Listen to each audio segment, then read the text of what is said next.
Chers auditeurs, dans ce nouvel épisode, nous allons parler de la gouvernance des PME et des ETI, et plus particulièrement du rôle des comités stratégiques, de leur professionnalisation et de leur impact, surtout en amont d'une session.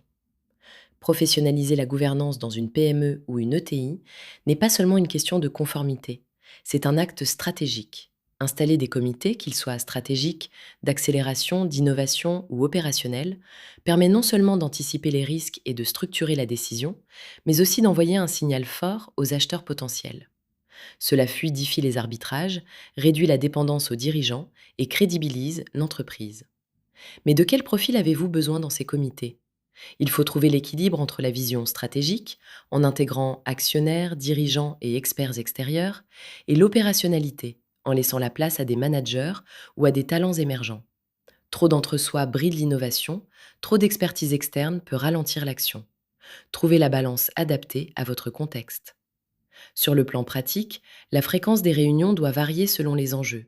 Stratégique, tous les trimestres, opérationnel ou d'innovation, plus régulièrement, mais toujours avec préparation et documentation à l'appui.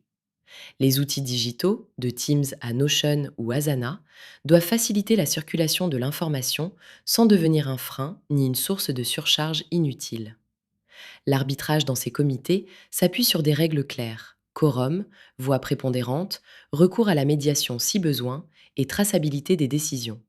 Car lors d'une session ou d'une due diligence, tout flou ou toute dépendance excessive aux dirigeants peut devenir un point faible pour un repreneur.